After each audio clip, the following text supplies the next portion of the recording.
श्री शिवाय नमस्तुभ्यं भक्तों। जय श्री कृष्णा। स्वागत है आपका हमारे YouTube चैनल प्रियंका शास्त्र ज्ञान में। शिव जी में भगवान भोलेनाथ की कृपा हम सब पर सदैव बनी रहे। सभी भक्तों को अनंत चतुर्दशी व्रत की हार्दिक शुभकामनाएं। आज के वीडियो में आप सुनेंगे अनंत चतुर्दशी व्रत की कथा। भक्तों, अनंत चतुर्दशी व्रत कथा सुनने मात्र से आपकी किस्मत बदल जाएगी।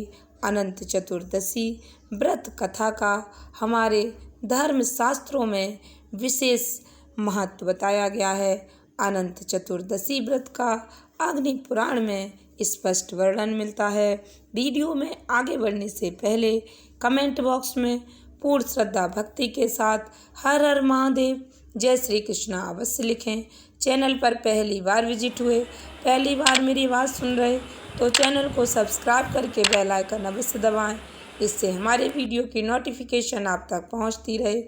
भक्तों, सभी लोग प्रेम से बोले लक्ष्मी नारायण भगवान की जय, श्री हरि विष्णु भगवान की जय, अनंत भगवान की जय। एक बार महाराज युधिष्ठिर ने राजसी यज्ञ किया।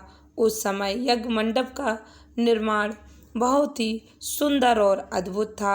यह यज्ञ मंडप इतना मनोरम था कि जल व थल की भिन्नता प्रतीत ही नहीं हो रही थी। जल और थल अलग अलग समझ में ही नहीं आ रहे थे। बहुत सावधानी करने पर भी बहुत से व्यक्ति उस अद्भुत मंडप में धोखा खा जाते थे। एक बार कहीं से टहलते टहलते दुर्योधन भी उस यज्ञ मंडप में आ गया और एक तालाब को स्थल समझकर उसमें गिर गया। द्रौपदी ने यह देखकर अंधों की संतान अंधी कहकर उसका उपहास किया। इससे दुर्योधन चिढ़ गया। यह बात उसके हृदय में बाढ़ के समान लगी। उसके मन में द्वेष उत्पन्न हो गया और उसने पांडवों से बदला लेने की ठान ली। उसके मस्तिष्क में उस अपमान का बदला लेने के लिए विचार उपजने लगे। उसने बदला लेने के लिए पांडवों को द्यूत क्रीड़ा में हराकर उस अपमान का बदला लेने की सोची। उसने पांडवों को जुए में पराजित कर दिया। पराजित होने पर प्रतिज्ञा अनुसार पांडवों को 12 वर्ष के लिए वनवास भोगना पड़ा। 1 वर्ष का अज्ञातवास वन में रहते हुए पांडवों को अनेक कष्ट सहने पड़े। एक दिन भगवान श्री कृष्ण जब मिलने आए तब धर्मराज युधिष्ठिर ने उनसे अपना दुख कहा और दुख दूर करने का उपाय पूछा। तब भगवान श्री कृष्ण ने कहा, हे युधिष्ठिर, तुम विधि पूर्वक अनंत भगवान का व्रत करो। इससे तुम्हारा सारा संकट दूर हो जाएगा और तुम्हारा खोया हुआ राज्य पुनः प्राप्त हो जाएगा। भक्तों, इसी संदर्भ में भगवान श्री कृष्ण ने उन्हें एक कथा सुनाई। प्राचीन काल में सुमंत नाम का एक नेक तपस्वी ब्राह्मण था। उसकी पत्नी का नाम दीक्षा था।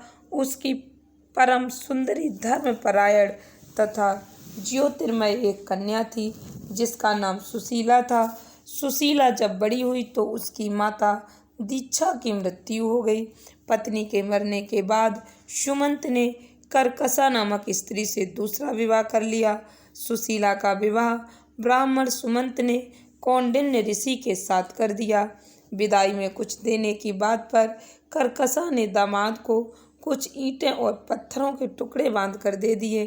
कौंडिन्य ऋषि दुखी हो अपनी पत्नी को लेकर अपने आश्रम की ओर चल दिए, परंतु रास्ते में ही रात हो गई। वे नदी तट पर संध्या करने लगे।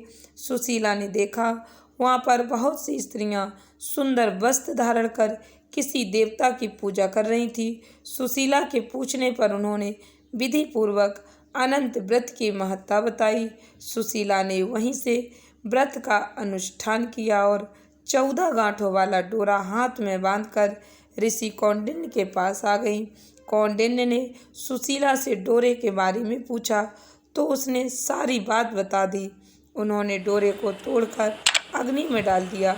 इससे भगवान अनंत जी का अपमान हुआ। परिणामतः ऋषि कौंडिन्य दुखी रहने लगे। उनकी सारी संपत्ति नष्ट हो गई। इस दरिद्रता का उन्होंने अपनी पत्नी से कारण पूछा तो सुशीला ने अनंत भगवान का डोरा जलाने की बात कही।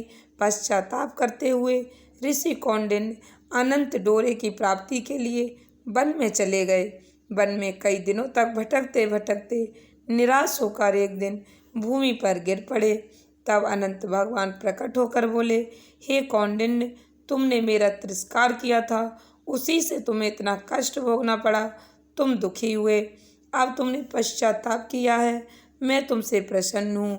अब तुम घर जाकर विधि पूर्वक अनंत व्रत करो। 14 वर्ष पर्यंत व्रत करने से तुम्हारा दुख दूर हो जाएगा, तुम धन दान से संपन्न हो जाओगे। कौंडिन्य ने वैसा ही किया और उन्हें सारे कलेशों से मुक्ति मिल गई। श्री कृष्ण की आज्ञा से युधिष्ठिर ने भी अनंत भगवान का व्रत किया, जिसके प्रभाव से पांडव महाभारत के युद्ध में विजयी हुए तथा चिरकाल तक राज्य करते रहे। भक्तों, राजा सत्यवादी राजा हरिश्चंद्र ने भी यह व्रत किया था। अनंत भगवान की पूजा आराधना करने से, अनंत चतुर्दशी के दिन व्रत करने, व्रत कथा श्रवण करने से अनंत भगवान की कृपा भक्तों को प्राप्त होती है। व्रत कथा अवश्य श्रवण करें, तभी आपको पूर्ण फल प्राप्त होगा। आशा करती हूँ वीडियो अच्छी लगी होगी। इस ज्ञानवर्धक वीडियो को अधिक से अधिक भक्तों में शेयर अवश्य करें। धन्यवाद भक्तों। श्री शिवाय नमस्तुभ्यम।